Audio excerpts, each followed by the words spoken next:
Good morning, I'm Craig Negrelli. It's Monday, December 9th, 2024, and these are your unbiased updates. A coup in Syria. The dictator in power for nearly 25 years ousted. This morning, where Bashar al-Assad has supposedly fled to. Reaction from President Biden and incoming President Donald Trump, and what happens from here. And still on the run, how the suspected killer of a healthcare CEO has been able to elude a massive manhunt for almost a week, and if investigators believe he's still in New York City. From the Straight Arrow News Studio, bringing the stories that matter to you from across the United States and around the world, these are today's Unbiased Updates.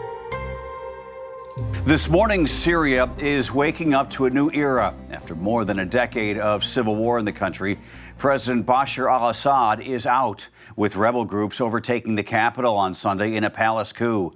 Now Syria and its people are left with the question of what comes next as countries around the world, including the United States, react to the changing landscape.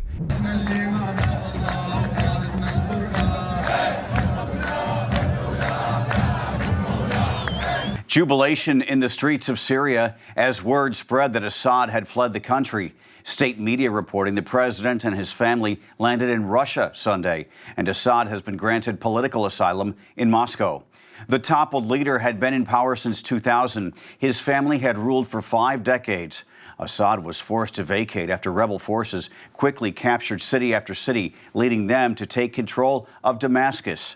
Since the civil war broke out in the wake of the pro-democracy Arab Spring demonstrations of 2011, Assad's forces had been accused of brutal, severe human rights violations, including using chemical weapons against their own people, and held responsible for the death of more than 5,000 people and the displacement of millions of others. The rebels who led to Assad's ouster were headed by Abu Muhammad al-Jilani, the leader of the group Hayat Tahrir al-Sham, who called this, quote, a victory for the whole Islamic nation. Jilani's group used to be linked to al-Qaeda, and though it has cut those ties, the United States still designates it as a terrorist group. President Joe Biden, speaking from the White House on Sunday, called the end of the Assad regime a, quote, fundamental act of justice.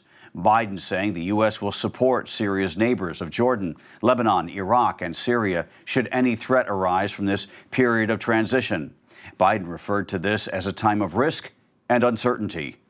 We will remain vigilant. Make no mistake, some of the rebel groups that took down Assad have their own grim record of terrorism and human rights abuses. We've taken note of statements by the leaders of these rebel groups in recent days, and they're saying the right things now.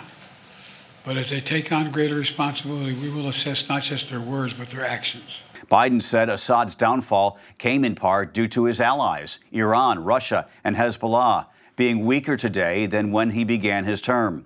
President-elect Donald Trump issued a statement on his Truth Social platform earlier in the day. He posted that Iran and Russia are in weakened states right now, and he called for the end of the war in Ukraine. But Trump did write in a Saturday post that the United States should not get involved with Syria, writing in bold letters, "This is not our fight. Let it play out." Iran's president saying it is up to the Syrian people to decide the future of their country.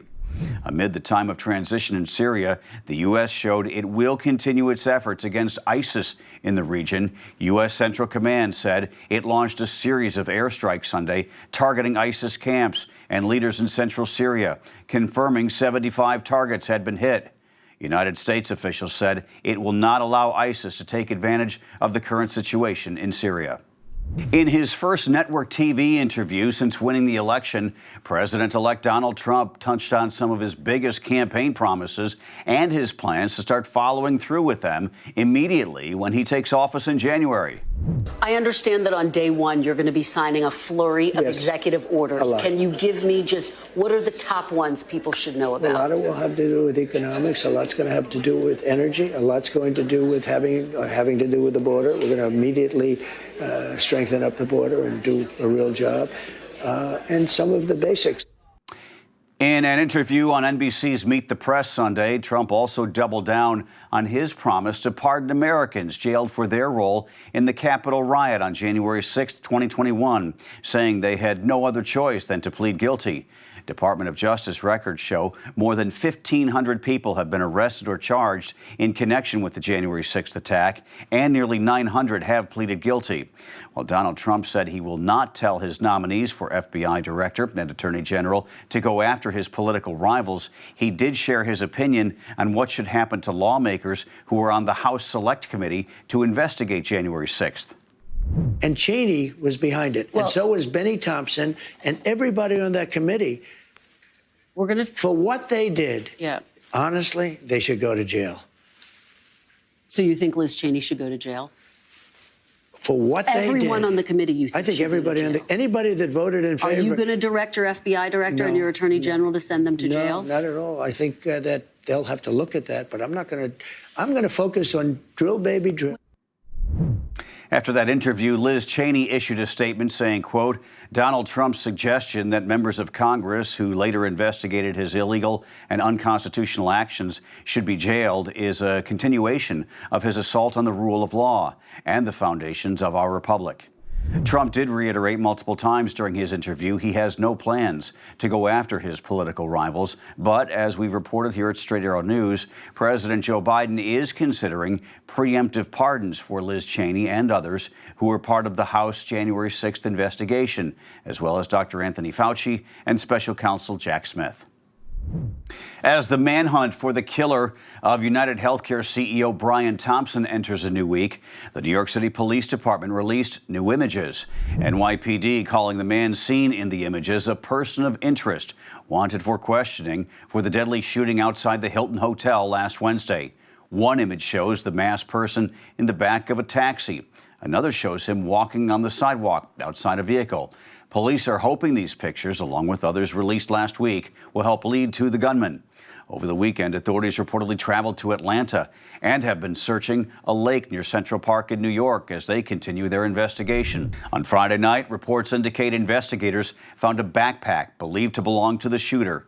Inside, they discovered two items, a Tommy Hilfiger jacket and Monopoly money.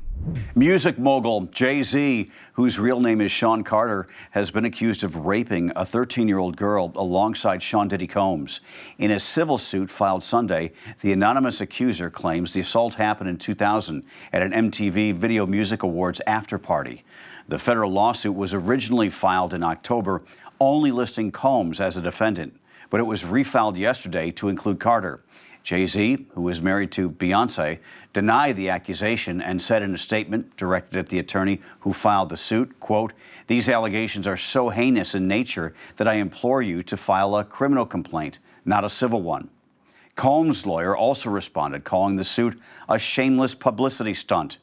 In September, federal prosecutors in New York criminally charged Combs with racketeering, sex trafficking, and other offenses. He remains in jail this morning. His trial is scheduled for May 5th. Legendary movie director Francis Ford Coppola, The Grateful Dead, and the Apollo Theater were among those honored at the 47th Annual Kennedy Center Honors over the weekend. It was the first time a specific venue was honored at the ceremony. President Joe Biden was among those in attendance, a tradition President Trump did not continue during his first term in office, saying he did not want to be a political distraction, as some attendees had threatened to boycott his appearance. As Trump gets ready to start his second term in office, there are some questions about whether federal funding for the arts might be on the chopping block.